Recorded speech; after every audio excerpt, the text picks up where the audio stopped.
What the Hell Happened Last Night? Written by Maggie Finally Writes. Read by Arashi.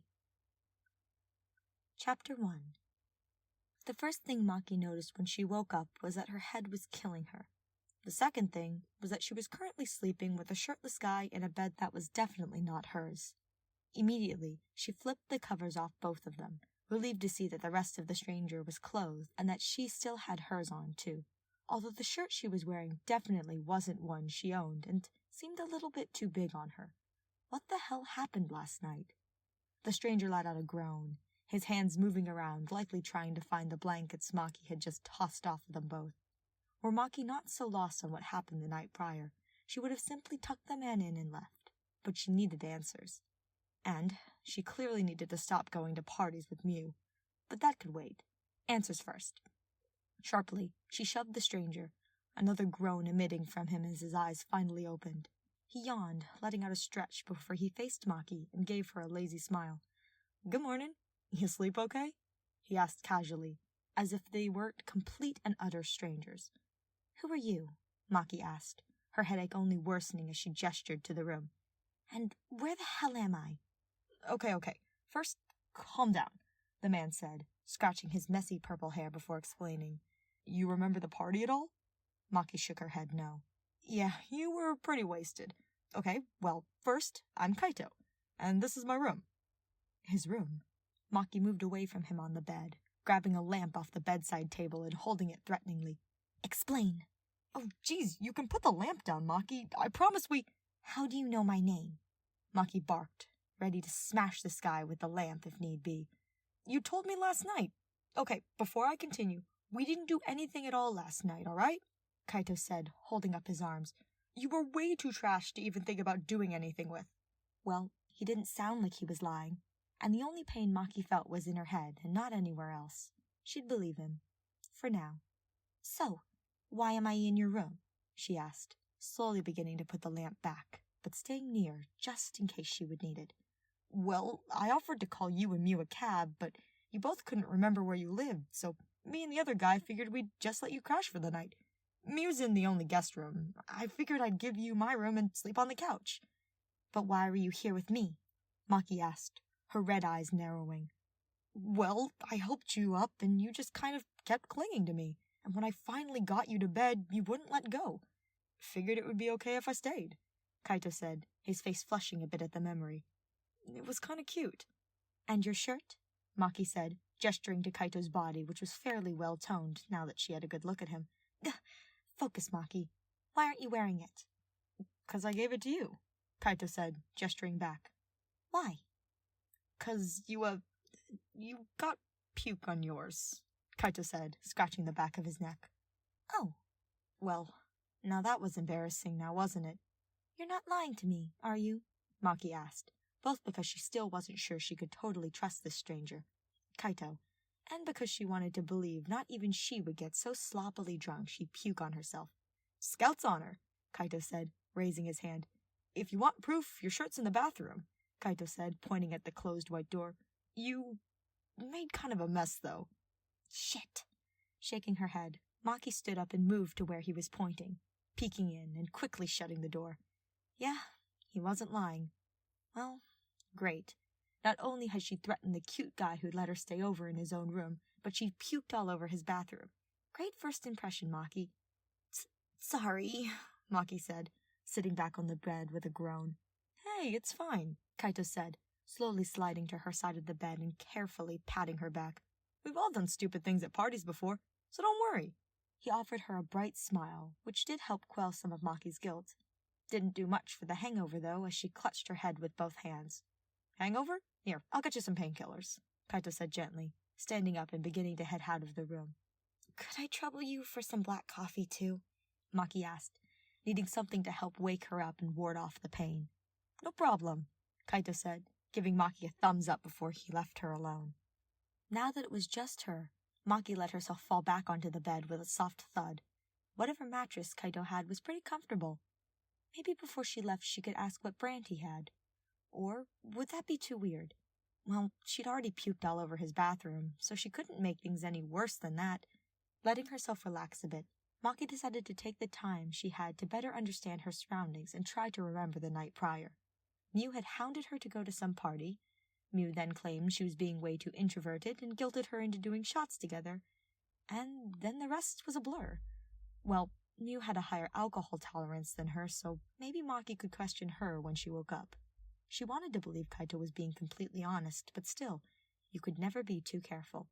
Speaking of, his room was surprisingly boyish. The room had a very obvious space theme to it, the walls decorated in rocket ships and stars, the ceiling having those light-up stars on them, and the lamp Maki had been willing to use as a weapon earlier had the planets painted on the shade. Clearly, this Kaito guy had a thing for space. And now looking down, even the shirt he had lent her was space-themed, purple with stars printed on. Well, whatever. It was his room, and he'd forgiven her for messing up his bathroom. She could look past the space obsession. After a few more minutes, Kaito returned, one hand carefully holding 2 hot cups of coffee, and the other a bottle of painkillers. "Here you are," he said, handing her the steaming cup of black coffee and medicine before taking a seat by her side again. "Coffee as black as the void." Maki let out a small chuckle before taking a careful sip. Once the drink wasn't too hot, she then took out a pair of Tylenol, swallowing them down with a larger gulp of coffee, and let out a content sigh.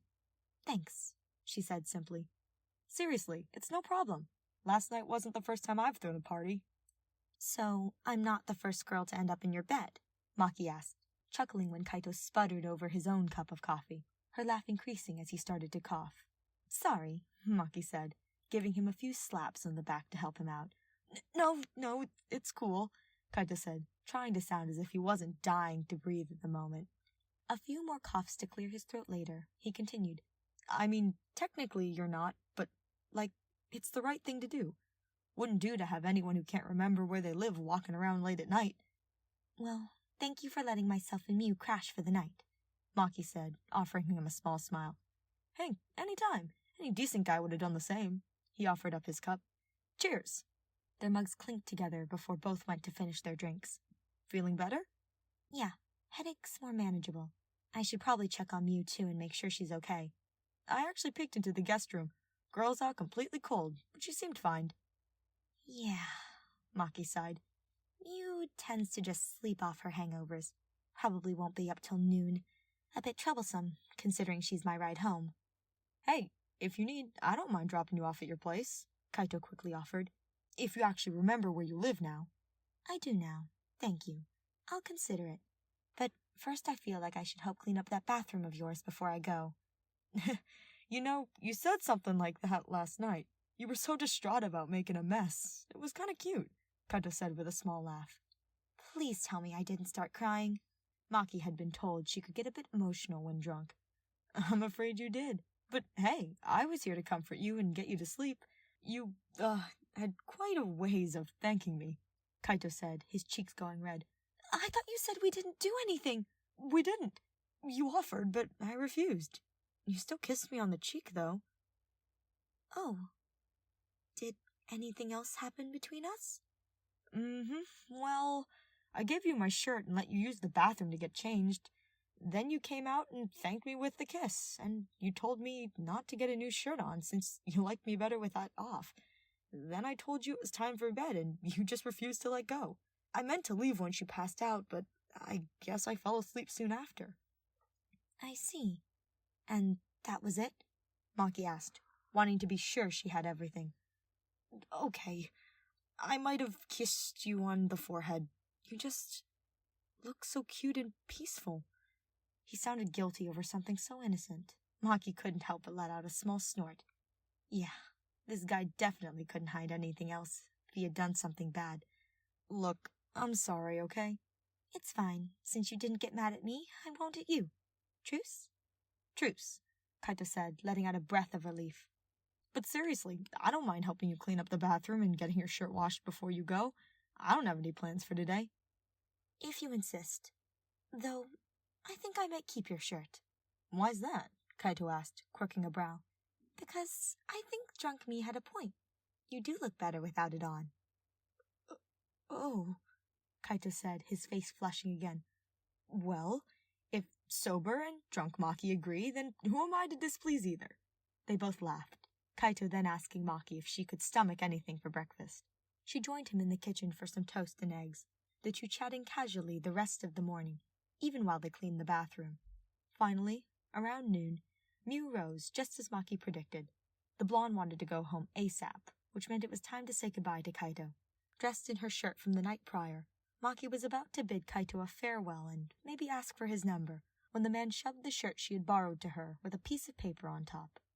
"So you can call me and let me know you got home safe," Kaito explained before gesturing to the shirt. "And so I have a reason to come see you again."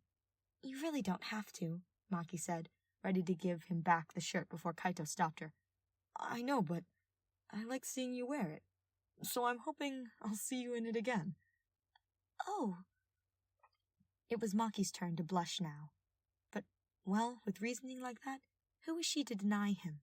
She hugged him goodbye, leaving with his number, shirt, and a satisfied smile. They saw each other again the following Friday night, the work week proving too busy for either to meet up. But when Kaito stopped by Maki's apartment, he was greeted with the pleasant sight of her wearing his shirt again as she told him to come inside.